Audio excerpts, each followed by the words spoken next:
चलो दोस्तों, अब देखते हैं टाइप 4। और टाइप 4 के जो सवाल है उसमें क्या लिखा हुआ है, क्रय मूल्य जो है वो हानि प्रतिशत या लाभ प्रतिशत के बराबर हो। मतलब समझना, अब क्रय मूल्य ये तो क्या होते हैं, रुपए, पैसा होता है, जबकि यहाँ क्या लिखा, देखो यहाँ लिखा है परसेंटेज। इसका मतलब हुआ कि रुपए और परसेंटेज बराबर है, तो रुपए और परसेंटेज बराबर का मतलब है नंबर फॉर्म में, मतलब संख्या। कैसे, इधर मैं बोलूंगा अगर कोई चीज मैं 16 रुपए में लाया हूं, कितने रुपए में लाया, 16 रुपए में, तो इधर मुझे जो लाभ या हानि हुई वो भी कितनी, 16%। कहने का मतलब ये, मतलब नंबर फॉर्म, ये 16 और ये क्या है 16। और अपन यहाँ क्या है, एक दुकानदार है, तो दुकानदार क्या करेगा, चीजों को बेचेगा, और जब वो बेचेगा या खरीदेगा तो बस वही ध्यान रखना है कि लाभ है या हानि। तो एक एक सवाल क्लियर करते हैं, शुरू करते हैं पहला सवाल।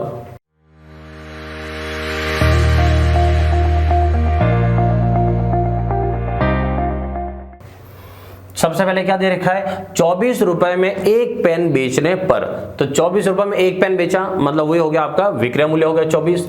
बेचने पर उतने ही प्रतिशत हानि होती है जितना उसका क्रय मूल्य है। अब 24 रुपए में पेन बेचा है तो 24 तो क्या हो गया, विक्रय मूल्य हो गया, ठीक है, और उतने ही परसेंट हानि है जितना कि उसका क्रय मूल्य। मतलब पेन जितने रुपए में मैं लाया हूं, जितने रुपए में मैं लाया हूं उतना ही मैंने अपने परसेंट नुकसान किया है। तो फिर ये पेन कितने का है ये पता करना है। तो इसका बेसिक आता हूं और फिर आपको शॉर्ट तरीका बताता हूं। पहले बेसिक पे आते हैं। बेसिक का मतलब वो पूछ रहा है कि पेन कितने का है, मतलब क्या याद करना दोस्तों, क्रय मूल्य। और क्रय मूल्य का फॉर्मूला क्या होता है, अब तो याद होगा आपको, बार बार जरूरत पड़ती है, इसलिए मैंने आपको जुगाड़ सिखाया था सबसे पहले वीडियो में कि क्रय मूल्य मतलब क्रय की डंडी नीचे, क्रय की डंडी नीचे है मतलब जोड़ना घटाना नीचे रहेगा। तो ऊपर क्या लिखेंगे दोस्तों, 100, और यहाँ लिखेंगे लाभ या हानि। अभी सवाल में क्या हो रही है, हानि, तो मैं यहाँ लिख देता हूँ 100% माइनस हानि %। और इधर क्रय मूल्य है तो सामने की तरफ इधर क्या लिखेंगे, विक्रय मूल्य।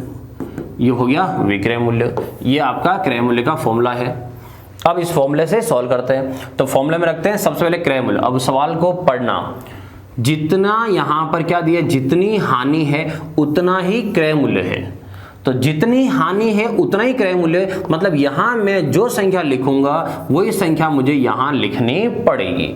तो इसका मतलब क्रय मूल्य मुझे नहीं पता है, तो अगर मैं मान लूं x है तो यहाँ x, तो बट यहाँ पर 100/100 माइनस x, और इंटू विक्रय मूल्य कितना है, तो विक्रय मूल्य है 24, ऐसे। अब नेक्स्ट आगे बढ़ते हैं। अब क्या करें, तो ये दोनों संख्या तो ऊपर ऊपर है और ये नीचे है, तो नीचे वाली संख्या को इधर क्रॉस में भेज दो, और नीचे वाली संख्या क्रॉस जाएगी तो x से गुणा इसका भी होगा और गुणा इससे भी होगा। x का गुणा 100 से करते हैं तो कितना आया, 100x, माइनस x का x से गुणा करेंगे कितना आया, x²। फिर इनका गुणा करेंगे बराबर में, तो यहां से गुणा हो गया, अब इनका गुणा, तो ये गुणा आया कितना, 2400। क्लियर। अब आगे, कभी भी A to Z, ABCD XYZ जो भी आए, अगर एक के ऊपर स्क्वायर लगा हुआ है x, मतलब कोई भी A to Z में अगर एक पे के ऊपर स्क्वायर है और एक अगर वो सिंगल रूप में है, तो एक पे स्क्वायर है और एक पे अगर वो सिंगल है, तो समझ जाना कि यहां पर द्विघात समीकरण, क्वाड्रेटिक इक्वेशन बन चुकी है। और द्विघात समीकरण कैसे करते हैं कि द्विघात समीकरण में सबको एक तरफ लाना पड़ता है और सामने क्या रखते हैं, 0, और जितना हो सके स्क्वायर वाली टर्म को हमेशा प्लस में रखते हैं ताकि माइनस वाला लफड़ा नहीं रहे। अगर मुझे इसको प्लस करना तो फिर इन सबको मैं उधर भेज देता हूं, तो इधर की चीजें उधर जाएगी तो क्या हो जाएगी, प्लस हो जाएगी, तो इनको उधर भेजते हैं। तो 2400 वहां पहले से पढ़ा, उनको थोड़ा पीछे खिसका देता है। ये जब उधर जाएगा स्क्वायर वाला, तो उधर जाके बनेगा x², ठीक है। ये आया यहां पर किसका है, अभी देखो प्लस का है, ये उधर जाकर किसका हो जाएगा, माइनस का 100x। तो यहां से ये आया माइनस 100x। क्लियर। और पहले से उधर कितना है, 2400, उस 2400 को मैं है जैसे लिख देता हूं, ये हो गया 2400, और इसके बराबर में कुछ नहीं, अब इधर मतलब क्या हो गया, 0। तो यहां पर द्विघात समीकरण सॉल्व करने का तरीका ये रहता है। अब आगे, द्विघात समीकरण आपने स्कूलों में पढ़े होंगे, तो क्या कैसे सॉल्व करते हैं, तो यहां पर सॉल्व करने के लिए यहां सबसे पहले ये संख्या, इस तीसरी संख्या का किससे गुणा करते हैं, पहली संख्या से, तो तीसरी का पहली से गुणा करते थे, और कितना था, 2400। बहुत सारों को तो समीकरण नाम से भी एकदम वो हो जाता, रूह कांप जाती है कि समीकरण कैसे आगे बीच में। तो यहां से 2400 को 1 से गुणा करो, कितना है, 2400। अब क्या करना पड़ता था, अब इन संख्याओं के यहां से टुकड़े करने पड़ते थे, और टुकड़े करने में मैं आपको एक जुगाड़ सिखाता हूं। कभी भी अगर टुकड़े करने हैं तो जो नंबर है उस नंबर में अगर किस्मत से 2 0 आ जाए तो 1 0 इसको दे देना, 1 0 इसको दे देना, 0 0 अलग हो गई। अब कितना आया 24, 24 के टुकड़े करने, तो 24 के टुकड़े मतलब 24 कहाँ कहाँ आता है, कौन कौन से पहाड़े में आता है, वैसे टुकड़े करने। तो 24 आता है एक तो 2 × 12 में, और कहाँ आता है 24, तो 8 3 24, 3 × 8 में, और 24 कहाँ आता है 4 × 6 में 24 आता है। ठीक है, अब यहां से देखो, आपने आगे मैं शॉर्ट तरीका बता रहा हूं, एक बार आप ये देखना, यहां का चिन्ह क्या है, प्लस है, और ये प्लस का जो चिन्ह है वो चिन्ह आपको ये बताएगा कि इसके जो टुकड़े करोगे उसे जोड़ना है। ये चिन्ह भी आपका आंसर बताएगा कि प्लस है मतलब आपको जोड़ना है, और जोड़ के कितना लाना है वो ये बता रहा है कि जोड़ के लाना है 100, जोड़ना है और जोड़ के लाना है 100। इसका मतलब जोड़ के 100 लाना पड़े ऐसा नंबर लेना है। तो यहां से देखते हैं इसको, तो यहां से 2, ये 2 का 2 है, और 12 जोड़ेंगे तो कितना आएगा, तो जोड़ेंगे तो ज्यादा हो जाएगा, मतलब ये नहीं लिख सकते आप। ठीक है, और देखो 3 और 8 लिखे तो 3 का मतलब 30, 8 का मतलब 80, तो भी ज्यादा हो गया, मतलब नहीं लिख सकते। फिर लिखते हैं कितना 4, और फिर लिखते हैं 6, 40 और 60 कितना हो गया 100 हो रहा है, हो रहा है। और ये गुणा करना है और 2400 आना चाहिए, वो तो ऑटोमेटिक आ ही रहा है, लेकिन चिन्ह कौन सा है, तो चिन्ह ये है प्लस का, कि यहां पर प्लस आना चाहिए। अब सोचो दोनों अगर प्लस के हो तो यहाँ फिर माइनस कैसे आएगा, और यहाँ पर गुणा से प्लस भी लाना है। तो ये गणित इतनी लंबी नहीं है, बस सीधा सा लॉजिक है कि माइनस और माइनस दोनों के आगे माइनस अगर होंगे तो माइनस माइनस जुड़ जाएगा, तो और जुड़ेगा तो कितना आएगा 100 आएगा, और माइनस माइनस का गुणा होगा तो प्लस हो जाएगा। तो ये होता है द्विघात समीकरण सॉल्व। अब ये तो आपने टुकड़े के सिर्फ, फाइनल आंसर क्या है, तो फाइनल आंसर कभी भी निकालना हो द्विघात समीकरण से, तो जो आप टुकड़े निकाल देते हो उस टुकड़े निकालने के बाद उनका चिन्ह बदल दो, वो आपके फाइनल आंसर है। जो टुकड़े आगे उस टुकड़े का चिन्ह चेंज कर दो, तो चेंज करने से वो आपको फाइनल आंसर दे देता है। तो एक था आया 40 और दूसरा क्या आया 60, तो इसका एक आंसर है 40 और दूसरा आंसर क्या है 60, मतलब दोनों के दोनों आंसर सही है। और एग्जाम में ध्यान रखना, एग्जाम में दोनों कभी भी एक साथ नहीं आते हैं।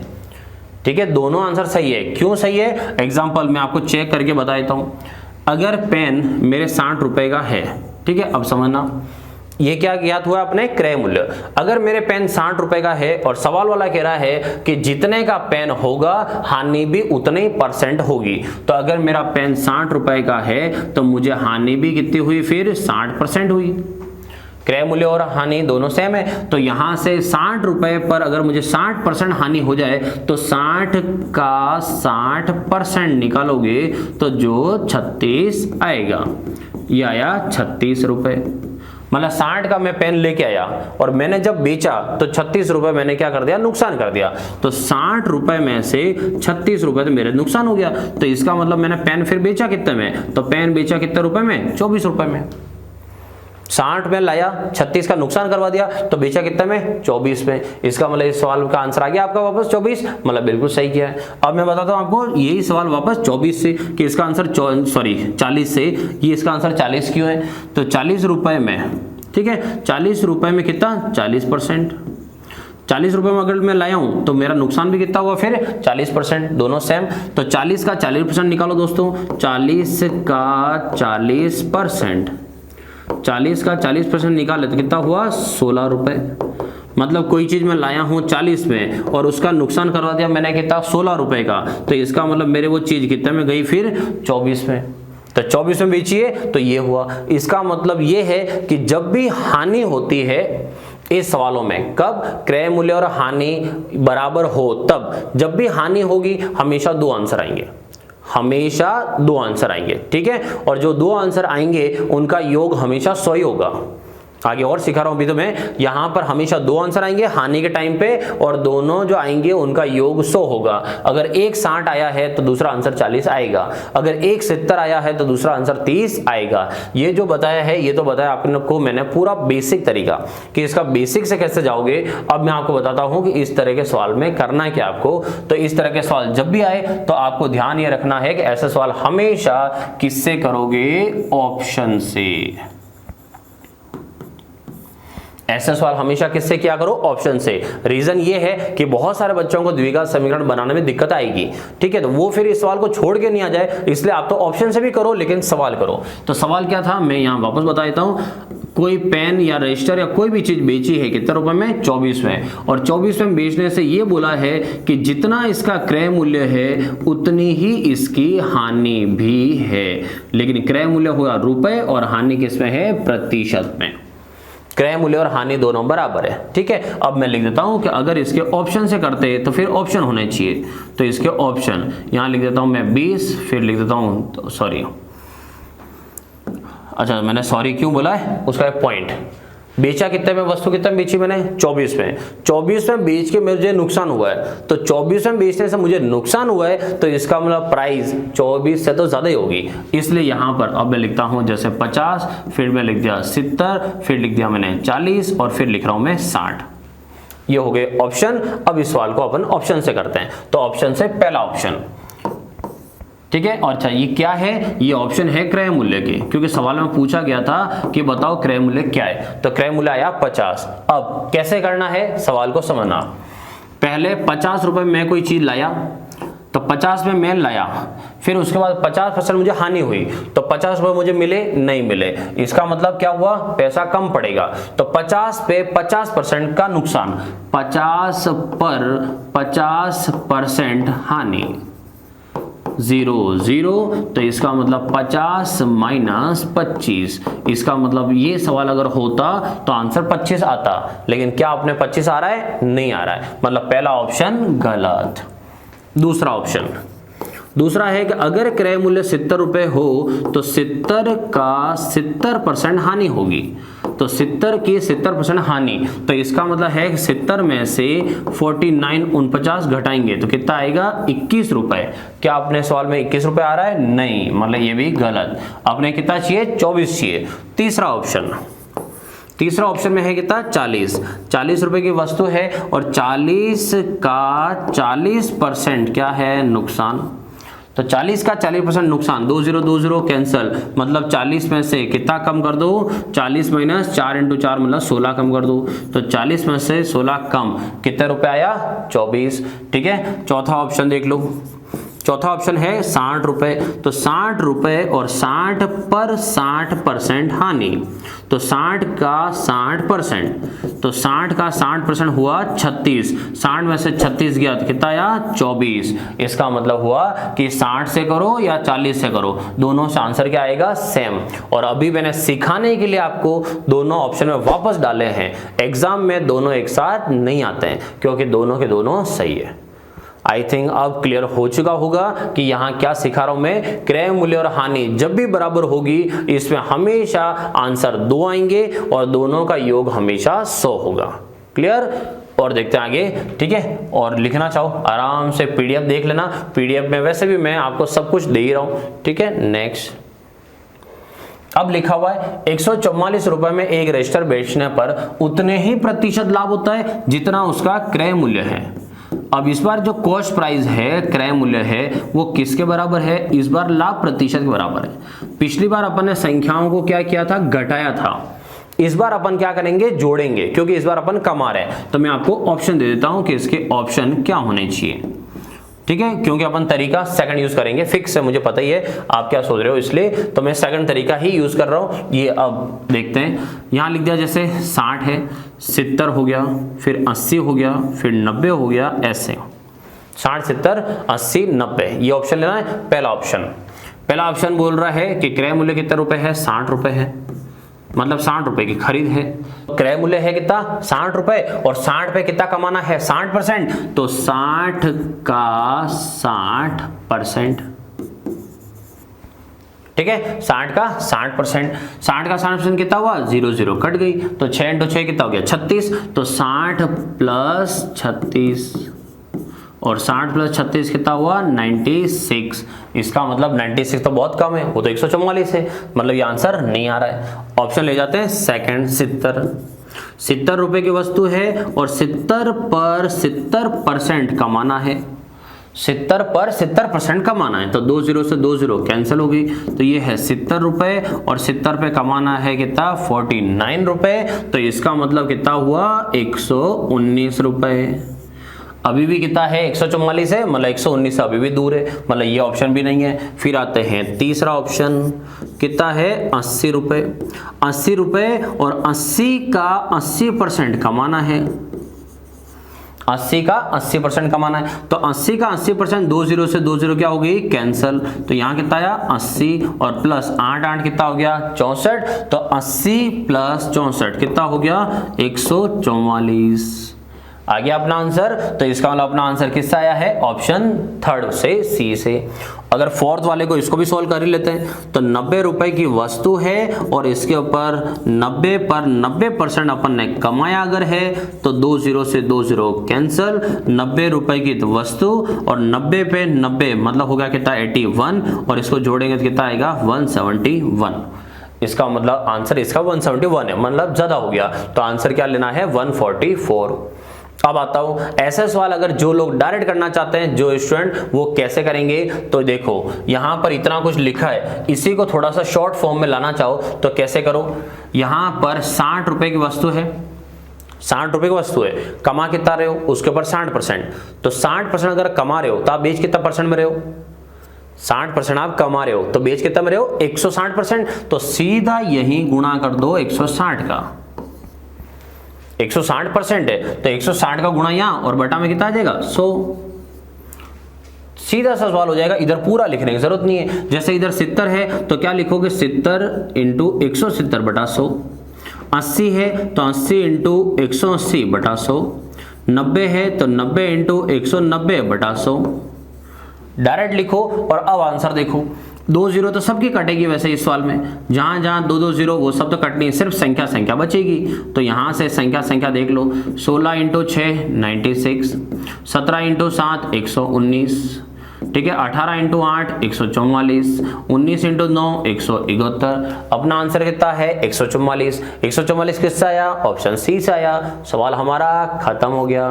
ठीक है, तो एक बेसिक तरीका था, ये तरीका है, वो तरीका है, आप तो कोई भी तरीका यूज करो। ठीक है, नेक्स्ट। अच्छा, अगर इसमें हानि वाला सवाल होता तो क्या करते आप, जैसे पिछले सवाल जो गया था उस पिछले सवाल में एक हानि वाला था, हानि वाले में जैसे अगर ये भी ऑप्शन से वगैरह इनको करते आप, तो ऑप्शन से करने पे यहाँ आया था ना ये वाला, अगर इसको करते तो आप कैसे लिखोगे, 50 रुपए की वस्तु है और आपको कितना नुकसान हो रहा है 50%, तो 50% पैसा तो नुकसान हो गया, तो मिल रहा कितना 50%, तो चाहो तो यहां से डायरेक्ट लिख सकते थे 50 का 50%। ठीक है, सेकंड क्या है 70। अब 70 रुपए की वस्तु पे 70% का नुकसान हो गया, 70 रुपए की तो वस्तु और 70% नुकसान, तो पैसा मिला कितना, तो 70% तो नुकसान हो गया, तो मिला कितना परसेंट 30%, डायरेक्ट यहां लिख सकते हो 30%। फिर 40 रुपए की वस्तु हो तो 40 रुपए की वस्तु हो तो कितना 40% नुकसान, 40% नुकसान, तो पैसा कितना बचा 60%, तो इसका मतलब यहां लिखोगे 60%।